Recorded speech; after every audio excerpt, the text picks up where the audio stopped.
Reboots kind of always feel like a no-win scenario. If one copies its predecessor beat for beat, then it feels like a hollow retread. However, if the remake steers too far away from the original, then you'll wonder why the studio just didn't make it a separate property entirely. Luckily, however, the horror genre has kind of figured out a way to please people who want something familiar and different, and that is, of course, by delivering the Legacy sequel. And in 2023, it's actually kind of more rare for a horror franchise to not have received one of these than have. I mean, just look at the likes of Halloween or Texas Chainsaw Massacre or a whole load of others that are in development. However, there are a few lingering properties that absolutely do deserve the proper full Legacy sequel treatment. I'm Josh from WhatCulture.com, and these are 8 Legacy horror movie sequels everyone actually wants to see. Number 8, Candyman. Though 2021's Candyman was portrayed already as a quasi-Legacy sequel reboot thing, and was pretty good to be fair, the film concludes with the return of Tony Todd's iconic villain, reconfirming the idea that this story does take place in the same continuity as the original. And even though fans were chuffed to see Todd reprise his most iconic role, it was a shame that he only uttered 2 words and was de-aged. So if there is a sequel, then this character has to play a more prominent part, as you can't just tease him in the climax and then leave it at that, can ya? However, there is another key character who needs to be revived as well, and that's Helen Lyle. In the original Candyman movie, Helen tried to discredit the Candyman urban legend, which inspired the villain to shed innocent blood to perpetuate his legacy. Now, Helen might have met her maker in the climax of that picture, but the final scene teases that she's also been reborn as a vengeful spirit. However, despite the fact that the ending implied Helen would be cursed to kill innocents just like her predecessor, she never appeared again.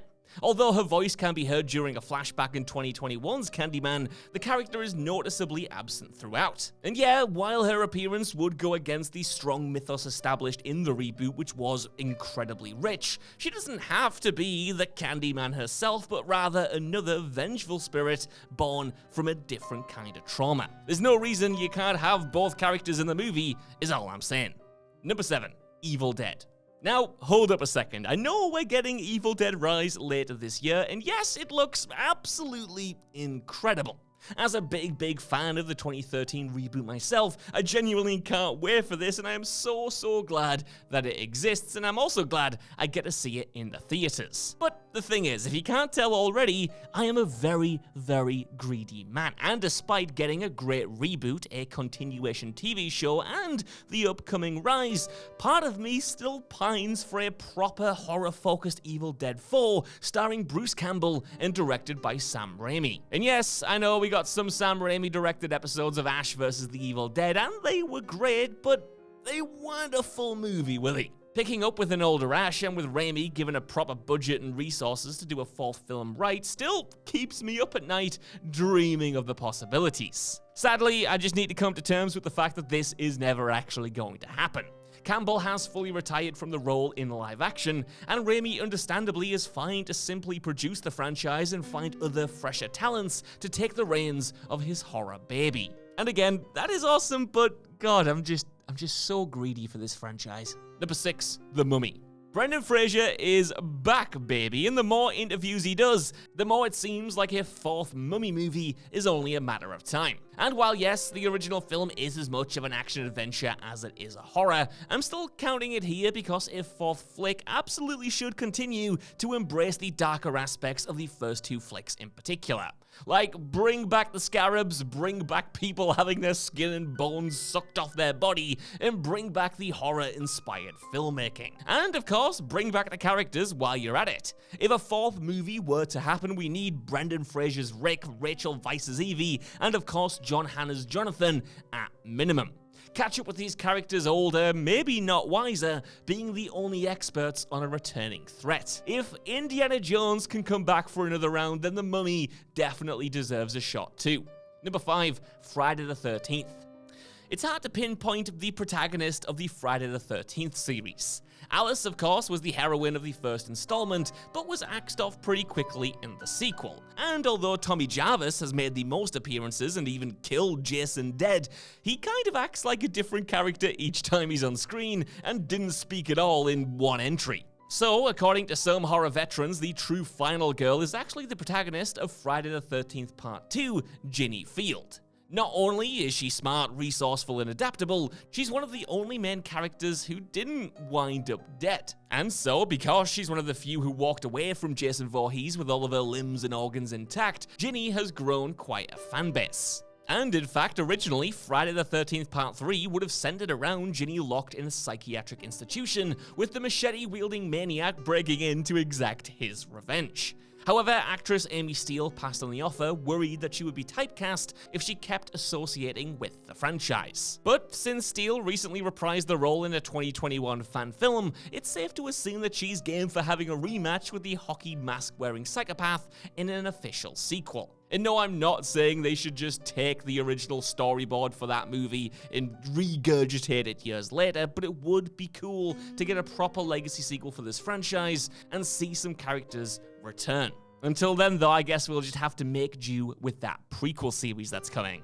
Number 4, 28 Days Later. There is no question that Danny Boyle's 28 Days Later is directly responsible for reigniting interest in the zombie genre, which is kind of ironic since there are technically no zombies in the movie, as Danny Boyle has insisted so much over the years. Not only that, but this British horror popularized the idea of fast infected, a trend that's still firmly established in modern zombie lore. And since 28 Days Later took the world by storm, the sequel's 28 Weeks Later was inevitable. However, because this solid in its own right follow-up focused on a different ensemble, we never actually learned what happened to the survivors of the first film, most notably Cillian Murphy's character Jim. Although fans hoped that we would learn of Jim's fate in the next installment, it never materialized. And even though there have been rumors that 28 months later, or maybe even 28 years later, was on the cards since 2007, the threequel never seemed to come together. But in 2019, Danny Boyle did confirm that he had met with 28 Days Later's writer, Alex Garland,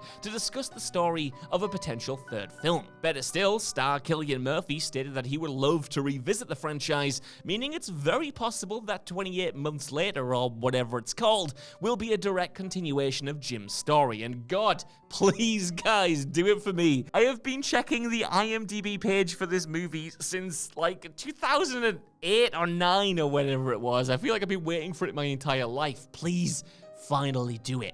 Number 3, Gremlins. Gremlins left a massive mark on cinema despite the fact that it only spawned 2 installments. Chris Columbus's films inspired tons of mini-monster ripoffs such as Ghoulies, Hobgoblins, and Troll, and even though the last entry debuted decades ago, the characters themselves keep popping up in other mediums, including Space Jam, the Lego Batman movie, and multiverses, proving that fans still want to see these little critters.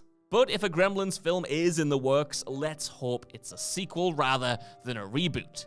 Because the original story was tied so deeply to Gizmo's relationship with Billy, it just wouldn't work without him. And although Billy was originally depicted as timid and unassertive, it would be interesting to see him return, even if only for a cameo. Hell, Billy could also be depicted like Gizmo's original owner, Mr. Wing, warning others of the dangers of owning one of these creatures after experiencing it firsthand himself. Either way, a new Gremlins movie that keeps the events of the first 2 in mind would be amazing. Number 2, Nightmare on Elm Street. Because the reboot of A Nightmare on Elm Street turned out so badly, you can kind of understand why Wes Craven's beloved franchise has languished in limbo for over a decade. However, a great way to enliven the series would be to go back to basics. Simply put, we need a direct continuation of the original, with Robert Englund reprising the role of Freddy Krueger. And look, I know, Englund doesn't seem eager to don the fedora again, and I don't blame him. The guy is 75 years old, and I would also run a mile at the prospect of spending all of those hours in the makeup chair again as well. However, the issue with Nightmare is that Englund is Freddy.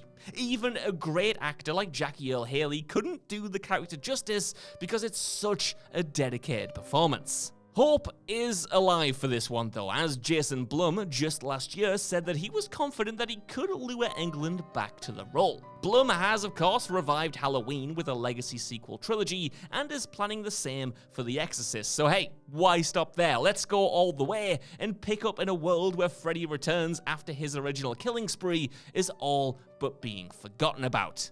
Number 1, Alien. Could it have been anything else? In 2015, Neil Blomkamp was all set to write and direct an Alien sequel, which would serve as a direct follow-up to Aliens. And when sci-fi fans and horror fans saw the concept art for this supposed Alien 5, which is actually just technically Alien 3 again, I guess, it blew our minds. With Sigourney Weaver and Michael Biehn set to return, it looked like this proposed installment could get the franchise back on track. Sadly, though, these plans of course fell apart. Instead, we got Alien Covenant, which, you know, fair enough, decent movie, but was it worth the cost? I personally would say no. Like, Neil Blomkamp is not the best director in the world. In fact, you could say he's not even one of the good directors of the world. But the concept art looked cool. And if any series needed a reset or a rejigged legacy sequel where we ignore some of the events, it's definitely this franchise. How many lists have we done where we've talked about how insulting Newt and Hicks' death was in Alien 3? Anyway, I'm starting to ramble now. You really don't want to get me talking about Alien 5, but in my opinion, this decision was a colossal waste, since Blomkamp's proposed sequel had so many fascinating avenues that it could have gone down. So that's our list. I want to know what you guys think down in the comments below. How many of these legacy sequels would you want to see? And are there any other franchises you'd be chomping at the bit to see revived? Let me know, and while you're down there, if you could, please give us a like, share, subscribe, and head over to What Culture Horror for more lists like this on the regular. Even if you don't, though, I've been Josh. Thanks so much for watching, and I'll see you soon.